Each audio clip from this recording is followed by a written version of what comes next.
63. That's how many shell casings Lee County deputies eventually swept off the asphalt of a parking lot in Estero, Florida. 63. Most homicide detectives in this state will go their whole career without seeing a number like that at one scene. 2 people were in that truck, married. Both had worn a military uniform at some point in their lives.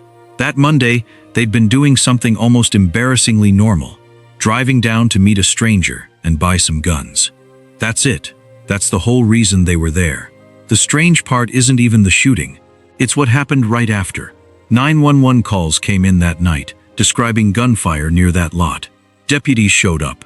They walked the area with flashlights and found nothing.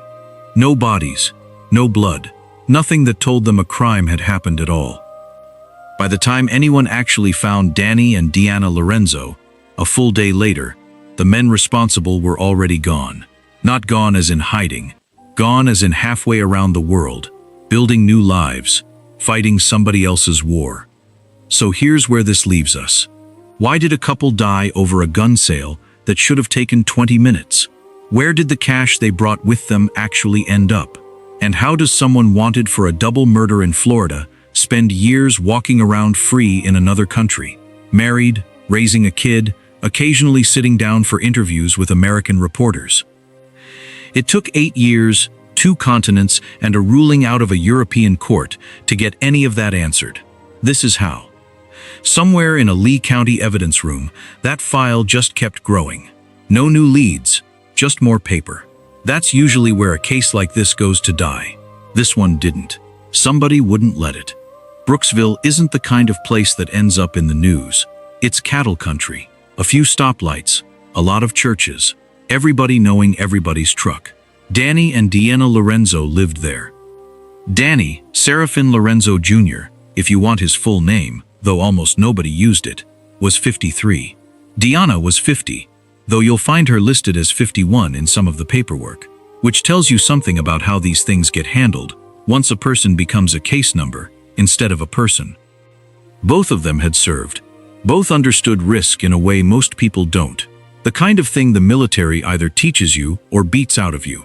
By 2018, that part of their lives was behind them. What they had instead was each other, a house, a routine. Here's a detail nobody could have known at the time, and one investigators wouldn't fully untangle until much later. That ad wasn't a guy clearing out his gun safe. It existed for one reason: to get somebody with cash to show up alone, at a specific spot, at a specific hour. Danny and Deana just saw a gun listing. That was the whole point. On April 9, 2018, they drove down to buy it. Simple as that. The kind of private sale that happens between strangers online constantly, all across the country, without anybody thinking twice. It was a 3-hour haul from Brooksville to Estero, just outside Fort Myers. Down I-75, past cattle land and citrus groves, past exits for towns they had no reason to stop in. 3 hours is enough time to bicker about something small and get over it before you arrive. Enough time for silence that isn't awkward, because you've been married long enough that silence doesn't need explaining. Neither of them would have thought twice about the risk. They were veterans buying guns from a stranger. Routine, not reckless. Whatever training they'd had, whatever instincts, none of it was built for what was actually waiting at the other end of that ad. Nobody thinks a Craigslist-style listing is where their life ends. There's no argument beforehand, no bad feeling, nothing to point to. Just 2 people, a truck, and an address 3 hours from home. They never made the drive back. The first sign anything was wrong wasn't a body. It was a noise complaint that led nowhere. Lee County got 911 calls that night, describing heavy gunfire near Cypress Park Circle in Estero. Not a single crack mistaken for a firework, but something sustained, something people described like a firefight. Deputies rolled out and searched the area with flashlights. Nothing. No bodies, no blood, no casings catching the light. Without a victim in front of them, there was no scene to work. So they cleared the call and moved on. Danny and Deana were already dead nearby, close enough that the same deputies may have driven right past them. Their truck had taken so much gunfire that investigators, describing it later, didn't call it damaged. They called it riddled. It took until the next morning, April 10th, for someone to actually find them. Near the Galleria Center on Corkscrew Road. In daylight, when it was finally impossible to miss. People who worked this scene don't talk about it lightly. One investigator has said going back to that same patch of ground long after an arrest brought a feeling back she didn't expect to still be carrying. Multiple gunshot wounds to the head and body. 63 casings around a truck that never had a chance to move. And here's the part that took investigators the longest to piece together. This wasn't a robbery that got out of hand. It was rehearsed. Digital evidence would eventually show that whoever did this had watched a specific scene from a movie beforehand. An ambush, positioning, timing, and copied it almost exactly in a parking lot in Estero. Prosecutors would later say as much in court filings. The shooter's positioning and the bullet trajectories through that truck matched the movie scene someone had queued up and rewatched in the days before. This wasn't rage. It wasn't two guys panicking mid-robbery. Someone storyboarded this. And for over a year, nobody had a name to put to it. For the Lorenzo's family, finding the bodies wasn't the end of the nightmare. In a lot of ways, it was just the start of a different one. No arrest, no suspect, no motive investigators were ready to share, mostly because for a long time, they didn't have one. Just a shaken, confused town trying to make sense of a killing that looked like a battlefield, of all places, in a strip mall parking lot. A story like that doesn't just fade once the news cycle moves past it. People kept driving past that lot. Some of them slowed down without meaning to. 63 shell casings and no suspect. That sits in the back of a town's mind whether anyone says it out loud or not. Deanna's sister, Angie Crowder, later described what she believed her sister must have felt in those last moments. She was scared. I know she had to be. For more than a year, that fear didn't have a face attached to it. No trial date, no name. Just a family checking their phones for news that wasn't coming. Holidays came and went. Anniversaries came and went. The kind of dates that used to mean something, now just another marker of how long it had been without an answer. Here's the part that's hardest to sit with. The men responsible weren't hiding the way you'd expect. No cabin in the woods, no burner phones, no waiting out a clock that, for murder, never runs out anyway. They were out in the open, living normal lives. In at least one case, treated less like a fugitive and more like somebody's idea of a hero. While the Lorenzo family marked anniversaries that never should have existed, the men who'd eventually be charged in their deaths were busy building entirely new lives, new papers, new countries, new versions of themselves. One of them got married, had a kid, gave interviews about his life as a soldier of fortune, all while a murder case sat open 4,000 miles away, waiting. That's the detail that's hard to shake once you know it. Somewhere, a family grieving in silence. Somewhere else, two men living like none of it ever happened. The break that finally moved this case forward didn't come from a witness or a confession or anybody's conscience catching up with them. It came from something almost stupidly ordinary. A hotel guest list, sitting in a database, waiting for somebody patient enough to scroll far enough down the page. Somebody had to be stubborn enough to keep looking long after most departments would have let it go cold for good. For over a year, this case moved the way most cold cases move. Barely. No physical evidence pointed anywhere useful. No informant came forward. What eventually cracked it open wasn't a tip. It was paperwork. Detectives got a warrant for phone records tied to the shooting. Cell tower pings, call logs, the kind of digital exhaust almost nobody thinks about until it's the only thing left pointing anywhere. One name came back clean. Alex Zwiefelhofer, a soldier from Wisconsin who'd gone AWOL from the Army months earlier. It's a strange feeling, apparently, getting a name after over a year of nothing. One investigator later described it less like triumph and more like disbelief. Finally, something solid enough to hold on to. That name led somewhere nobody expected. Buried in old news articles, investigators found Zwiefelhofer attached to a story that had nothing to do with Florida at all. An arrest overseas, trying to cross into South Sudan with another American to join a foreign militia. The other American's name was Craig Lang. Two soldiers, both absent without leave, both chasing wars that weren't theirs, on 3 different continents. years before anyone in Lee County had heard of either of them. Then came the detail that actually broke the case open, and it's almost embarrassingly mundane compared to everything else. Somebody combing through hotel records near Miami International Airport found Craig Lang's name on a guest manifest, placing him in South Florida right around the time of the murders. Not hiding under an alias, just his own name, sitting in a database, waiting. Just like that, a cold case about a gun sale gone wrong turned into something much stranger. A story about two men who couldn't stop looking for the next war and who may have killed two strangers to help pay for it. There was a problem, though.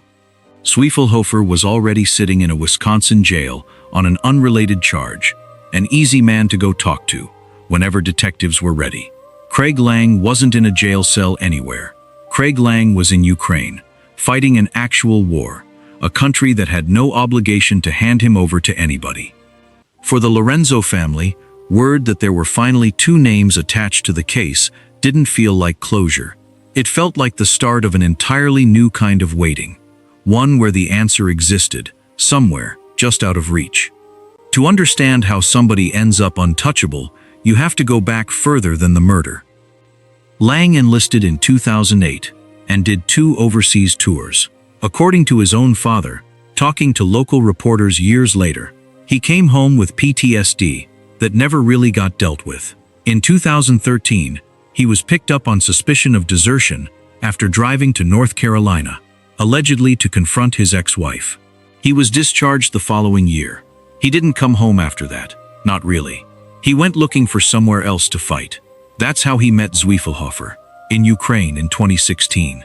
Both of them drawn to a volunteer battalion fighting Russian-backed separatists. Whatever pulled each of them there individually, something about it clicked between the two of them. They stayed in touch. They kept chasing the same kind of fight. In 2017, the two of them tried sneaking into South Sudan to join a fight against al-Shabaab-linked militants. They got caught and deported before they ever got close to the front line. An expensive, humiliating dead end for two men who'd built their whole sense of purpose around combat. By early 2018, they were back in the States, broke, restless, already talking about the next war. Venezuela. This time, a country neither of them had any real connection to, except that it was somewhere else to point a rifle. Wars cost money, though. Flights, gear, contacts on the ground, none of that comes free, and neither of them had steady work. According to federal prosecutors, that's exactly what April 9, 2018 was about.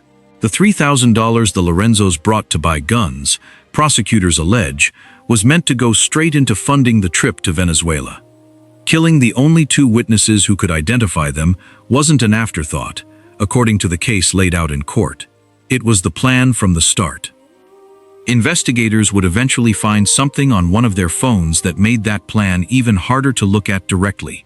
A search history that suggested exactly how far ahead they were thinking. We'll get to that.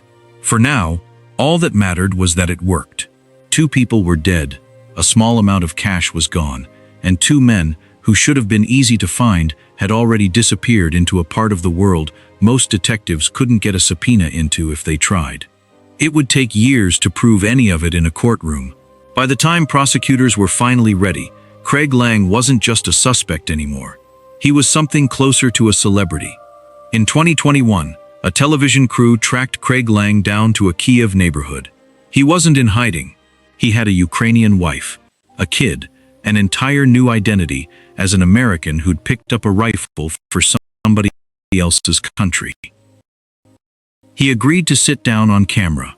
For over an hour he talked easily, about combat, about Ukraine, about the militia he'd fought with. Comfortable, almost proud of it. Then the reporter brought up Florida. "I can't discuss anything about Florida," Lang said, "or pretty much anything about my time in the United States in 2018. Pushed further, on the militia's ties to far-right extremism, he ended it outright. "I'm going to go ahead and leave." And he did, walking back into a country that, for years, simply wouldn't hand him over. Deana's sister had one thing to say to the cameras that day, and she'd keep saying it for years afterward. "We all want answers. I would like to see him come back and stand charges." It would take 3 more years before she got anywhere close to that wish.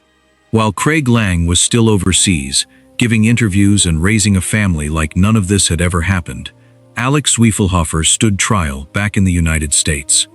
This is where that search history finally comes back into the story. Prosecutors pulled up Zwiefelhofer's phone in front of the jury. A search, typed out plainly, for how to smuggle myself to South America.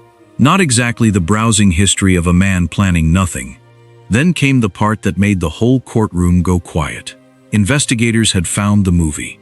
The one whoever planned this had apparently studied beforehand. An ambush scene, a vehicle, shooters positioned exactly where they needed to be. Side by side, the choreography of that scene and the physical evidence from the parking lot in Estero lined up close enough that it stopped looking like coincidence.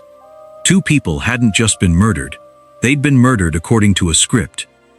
On March 8, 2024, the jury came back, guilty, on every count. Zwiefelhofer was handed 2 consecutive life sentences, plus an order to pay restitution, money that was never going to undo what the number on that sentence represented. 1 conviction down. But the man prosecutors had described as the one who actually built the plan was still an ocean away, still married, still free, still insisting a foreign country wasn't going to hand him over. That held for a while. Then it didn't. In 2024, the European Court of Human Rights threw out Lang's final appeal. For the first time in 6 years, Craig Lang was coming home, whether he liked it or not. When Craig Lang's feet actually touched Florida soil again in June 2024, one of the original investigators on the case, the same one who'd walked that scene back in 2018, called it the best moment of her career. Not because it was over, because it finally could be. It took another year to get to trial. On September 15, 2025, a federal jury found Craig Lang guilty. In December 2025, nearly 8 years after 2 people were shot to death over a private gun sale, Lang was handed the exact same sentence as his co-defendant. 2 consecutive life terms. No parole, no appeal left that mattered. Sheriff Carmine Marcino put it about as plainly as it can be put. You kill someone in Lee County, it doesn't matter where in the world you go. We are going to hunt you down, and you will be charged to the fullest extent of the law. 2 men who'd spent a decade chasing wars across 3 continents were finally stopped. Not on a battlefield, not by anything dramatic, but in an ordinary American courtroom, answering for the one act of violence that had nothing to do with any cause they'd ever claimed to believe in. Just greed, and $3,000 that never even bought them what they wanted. Danny and Deana Lorenzo didn't die for a cause. They died running an errand, trusting a stranger online the way most people do, every day, without thinking twice about it. They served their country. They built a quiet life together in a small Florida town that most people will never hear of outside of this. And when they didn't come home, their family didn't get to grieve quietly. They spent years fighting to make sure nobody forgot their names, while the men responsible built new ones for themselves on the other side of the world. It took 8 years, 2 continents, a hotel guest list, a European court. But in the end, the answer was almost painfully simple. 2 men who went looking for wars abroad brought one home with them, into a parking lot in Estero, and took 2 people who never should have been anywhere near it. Danny and Deana Lorenzo are gone. But because some people refused to stop asking questions, they were never forgotten.